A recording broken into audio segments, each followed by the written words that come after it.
अक्टूबर से बदल जाएगी राहु केतु की चाल। 30 अक्टूबर से मेष से मीन में चले जाएंगे राहु। 30 अक्टूबर से केतु तुला से कन्या में चले जाएंगे। 30 अक्टूबर से राहु केतु किन की तकदीर बदल देंगे। 30 अक्टूबर से राहु केतु की मायावी शक्तियाँ किन पर भारी रहेंगी। 30 अक्टूबर से आने वाले 18 महीने किन के लिए शुभ और अशुभ हैं। देखिए सिर्फ धर्म ज्ञान पर। नमस्कार, धर्म ज्ञान के दर्शकों का स्वागत है। मैं आपके साथ कविता राणा, मेरे साथ आचार्य राकेश चतुर्वेदी जी। आपका स्वागत है। नमस्कार कविता जी, सादर वंदन आप सभी को। ग्रह गोचर की दुनिया में आज हम बात कर रहे हैं मायावी राहु केतु के बारे में। जी हाँ, ये दो ऐसे ग्रह हैं जिनका कहते हैं कि जिनकी मजबूती व्यक्ति को ऊपर तक पहुंचा देती है और इनकी कमजोरी व्यक्ति को ऊपर से यानी कि अर्श से फर्श पे भी ला देती है। और आपको बता दूं कि ये हर 18 महीने बाद राशि परिवर्तन करते हैं और अब 30 अक्टूबर से इनका गोचर हो जाएगा। यानी कि राहु जहाँ तक मेष में बैठे हुए थे, मेष से निकल के मीन में चले जाएंगे।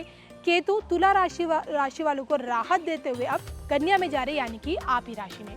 और ऐसे में राहु केतु का ये गोचर जो कि आने वाले 18 महीने तक रहेगा। ऐसे में कन्या राशि, कन्या लगन वाले लोगों की अब कितनी मुश्किलें बढ़ सकती हैं, कहाँ लाभ कहाँ हानि, आचार्य जी से जानने की कोशिश करते हैं। बताइए जी कविता जी, देखिए कन्या राशि वालों के लिए यह बड़ा गोचर है क्योंकि उनके ही घर में केतु विराजमान होने वाले हैं और 18 महीने तक उनके घर में ही बने रहेंगे इसी स्थिति में।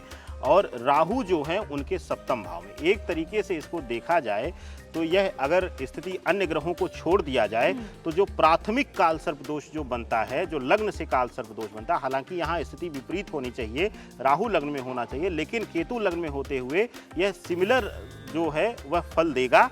तो इनके लिए बहुत बड़ा यह गोचर है और काफी हद तक इनको नकारात्मकता से भी यह मिलन कराएगा। तो यह गोचर इनके लिए संभलने, सीख और समझ बूझ कर आगे बढ़ने के लिए, यानी इस 18 महीने में अगर ये अपने आप को समझ करके अपनी गलतियों पर, अपने नेगेटिविटी पर कंट्रोल करके बढ़ेंगे तो फाउंडेशन का समय है, यही इनका आधार बनाएगा और नहीं तो इनको यह तबाह भी कर देगा। बिल्कुल। तो देखिए, ये 18 महीने आपके लिए क्रूशियल इसलिए भी है क्योंकि मैंने आपको बताया ना कि केतु अब तुला से निकल के आपकी राशि में यानी कि उल्टी गति से आ जाएंगे।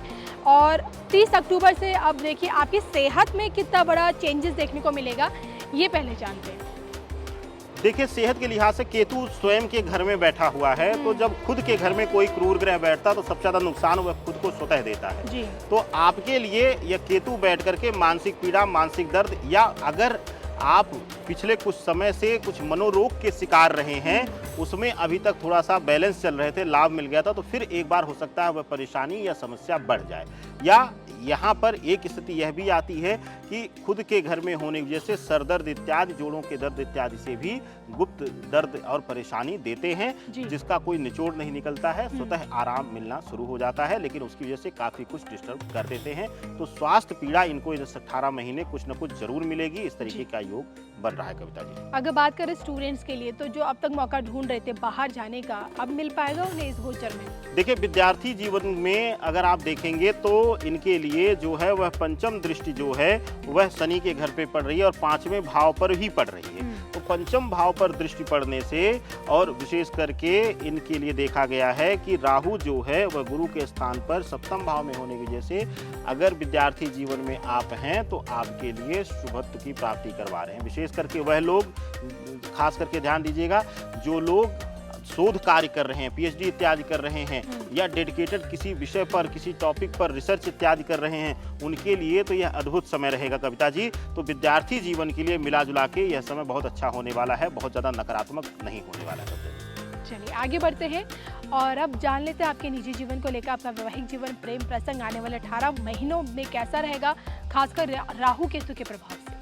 देखिए कविता जी, इन दोनों का परस्पर दृष्टिगत संबंध है एक दूसरे के घरों पर, यहाँ राहु का, यहाँ केतु का, और सप्तम भाव में राहु बैठे हुए हैं। तो ऐसी स्थितियों में देखा गया है कि आपका पार्टनर जो है वह बहुत ज़्यादा आक्रामक हो जाता है और आपका पर्सनल लाइफ जो है वह डिस्टर्ब हो जाती है। तो इस तरह से पूर्णतया यह प्रभाव मिल रहा है कि राहु के सप्तम भाव में बैठने की वजह से, और इसका जो प्रभाव है वह आपके पार्टनर पर ज़्यादा पड़ेगा तो आपका जो पार्टनरशिप लाइफ है, लव लाइफ है, आपकी वैवाहिक जीवन है, वह प्रभावित होगा और कलह, क्लेश, लड़ाई, झगड़े इत्यादि इन 18 महीनों में खूब होंगे।